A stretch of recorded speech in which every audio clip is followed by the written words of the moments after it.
से पढ़ना था। कल्पनावादी आस्था और इसका अर्थ। किसी व्यक्ति का कल्पनावादी अवचेतन मन उसके चेतन या यथार्थवादी मन के नियंत्रण के अधीन रहता है। सही बात है, क्योंकि वो तो गेटकीपर है, पहले भी पढ़ चुका है। जो विचार वो भेजेगा तभी तो वो होगा, है ना। यह दूसरों के सुझावों के प्रति अति संवेदनशील रहता है। सही बात है। इसका मतलब यह है कि जो भी आपका यथार्थवादी विश्वास है, जो भी आपका अगर आप उसमें कृत्या या निष्कृत्या से आस्था रखेंगे तो आपका अवचेतन मन उस सुझाव द्वारा नियंत्रित होगा, आपकी इच्छा पूरी हो जाएगी। वही अपने चेतन विचार में आस्था रखिए, अवचेतन मन पर भरोसा रखिए, सब हो जाएगा। मानसिक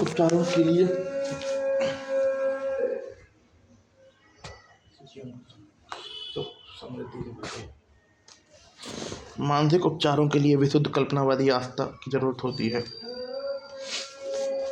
मानसिक विचारों के लिए विशुद्ध कल्पनावादी आस्था की जरूरत होती है। इसे हासिल करने का तरीका यथार्थवादी या चेतन मन में सक्रिय विरोध का आनंद करना है। आपको चेतन मन को यकीन दिलाना पड़ेगा कि भाई, चेतन रूप से आपको खुद ये मानना पड़ेगा कि भाई जो मैं सोच रहा हूँ वो पहले से ही हो चुका है। जाहिर है, शरीर के प्रभावी उपचार के लिए सबसे अच्छा तो यह रहेगा कि चेतन और अवचेतन मन ही आस्था को पूरी तरह स्वीकार करने की अवस्था में हो। ठीक है।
बहरहाल यह हमेशा ज़रूरी नहीं होता कि अपने मन और शरीर को स्थिर करके उन्नति अवस्था में पहुंच सकते हैं और निष्क्रियता और ग्रहणशीलता से स्थिति में दाखिल हो सकते हैं।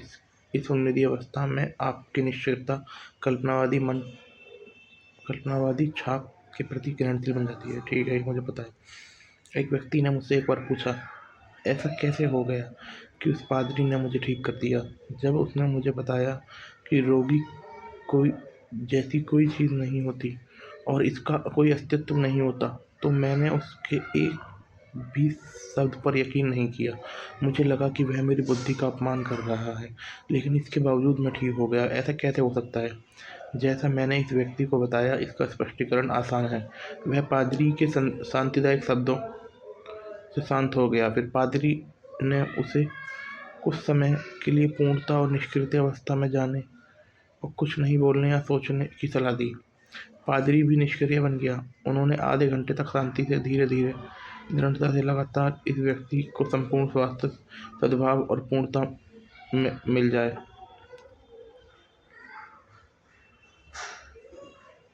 करेंगे।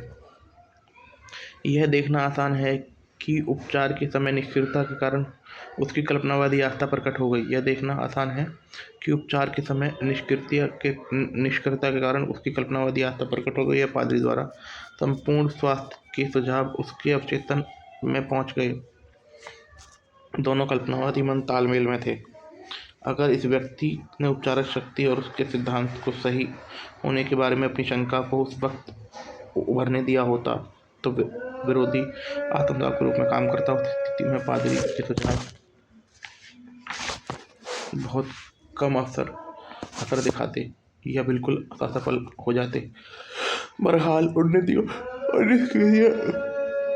निष्क्रिय अवस्था में चेतन मन का विरोध न्यूनतम हो गया था। रोगी अवचेतन मन पादरी के सुझावों के प्रति ग्रहणशील था। उसने उन सुझावों के अनुरूप कार्य किया और उपचार हो गया। ठीक है, वेल डन। अनुपस्थित उपचार का अर्थ है ना, वो तो बहन का। मान ले आप लॉस एंजल्स में रहते हैं, आपको ये खबर मिली कि आपकी माँ न्यूयॉर्क सिटी में बहुत बीमार है। आपकी पहली इच्छा तो यह होती है कि आप घर, परिवार और नौकरी छोड़कर उनके पास पहुंच जाएं। लेकिन अगर संभव नहीं हो तो क्या आप अपनी माँ के ठीक होने की प्रक्रिया में अपनी आस्था की शक्ति का प्रयोग नहीं कर पाएंगे? ऐसा नहीं है। भले ही आप शारीरिक रूप से मौजूद नहीं हो, लेकिन आपकी प्रार्थनाएं उन तक अवश्य पहुंच सकती हैं। परमपिता सबके भीतर रहते हैं। रचनात्मक मस्तिष्क एक ही है। मस्तिष्क का रचनात्मक नियम आपको लाभ पहुंचाता है। आपको तो बस उनके मन में स्वास्थ्य और सामंजस्य का आंतरिक एहसास भरना है। आपकी प्रतिक्रिया स्वयं होती है। आपके अवचेतन मन का यह आंतरिक एहसास आपकी माँ के अवचेतन मन पर काम करता है। सेहत, स्फूर्ति और पूर्णता के आपके विचार एक शाश्वत कल्पनावादी मन में रहते हैं। वे जीवन के कल्पनावादी पहलू के नियम को गतिमान कर देते हैं और उनके शरीर में उपचार के रूप में प्रकट होता है। मस्तिष्क सिद्धांत के समय या स्थान कोई महत्व नहीं रखता। मस्तिष्क सिद्धांत में कोई समय, कोई स्थान महत्व नहीं रखता। वह मस्तिष्क आपकी माँ और आप में काम करता है, चाहे आप कहीं भी रहें। वास्तव में कोई अनुपस्थिति उपचार नहीं होता जो उपस्थिति उपचार का विरोधी हो, क्योंकि शाश्वत मस्तिष्क हर जगह है। आप विचार भेजने या पकड़ने की कोशिश नहीं करते। आपका उपचार विचार की चेतन गति है। ठीक है। जब आप स्वास्थ्य, कल्याण और आराम के लक्षणों के प्रति जागरूक बन जाते हैं, तो ये लक्षण आपकी माँ में प्रकट हो जाएंगे। उसके बाद अवश्य परिणाम मिलेंगे।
यहाँ असल ज़िंदगी का कोई उदाहरण दिया जा रहा है। असल ज़िंदगी का एक उदाहरण दिया जा रहा है जिसे गलती से अनुपस्थित उपचार मान लिया गया। लॉस एंजलिस में एक महिला को पता चला कि न्यूयॉर्क में रहने वाली उसकी माँ को कोरोनरी थाइरोसिस हो गया है। वे अपने माँ के पास नहीं जा सकती, इसलिए उसने यह प्रार्थना की, उपचारक शक्ति मेरी माँ के पास है। उनके शरीर की स्थिति उनके विचार जीवन का वैसा ही प्रतिबिंब है जिस तरह की छायाएं पर्दा पर पड़ती है। मैं जानती हूँ कि उस पर्दे की छवियों को बदलने के लिए मुझे उन चीज़ों को बदलना होगा जिनका वो प्रतिबिंब दिखती हैं दिखाती। मैंने अब अपने मस्तिष्क में अपनी माँ के लिए पूर्णतः सामंजस्य और संपूर्ण स्वास्थ्य की छवि बना रही हूँ।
ठीक है।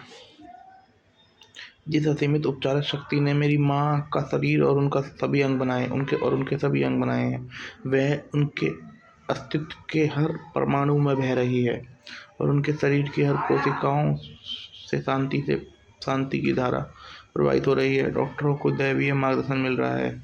जो मेरी माँ को छू रहा है, उसे सही काम करने के लिए मार्गदर्शन मिल रहा है। मैं जानती हूँ कि रोग अंतिम सच नहीं है। ऐसा नहीं होता तो किसी का उपचार नहीं होता। मैं प्रेम और जीवन की असीमित सिद्धांत का समर्थक हूँ। मैं जानती हूँ कि यह आदेश देती हूँ कि मेरी माँ के शरीर में सामंजस्य, सेहत और शांति व्यक्त हो रही है।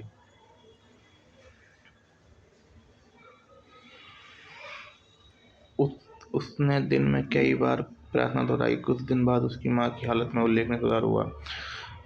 उनका हृदय रोग चिकित्सक हैरान था और उनके ईश्वर में प्रबल आस्था के लिए उन्हें बधाई दी। बेटी के मस्तिष्क की पूर्ण आस्था के साथ स्वीकार किया गए नहीं करते साथ में व्याप्त रचनात्मक ऊर्जा को सक्रिय कर दिया। यह उसकी माँ के शरीर की संपूर्ण स्वास्थ्य सामंजस्य के रूप में प्रकट हुई। बेटी ने अपनी माँ के बारे में जो सोचा, वह उसकी माँ के अनुभव में अभिव्यक्त हुआ। अवचेतन मन के गतिशील क्रम को सक्रिय करना। मेरी एक मनोवैज्ञानिक मित्र ने मुझे बताया कि एक महत्वपूर्ण अंग की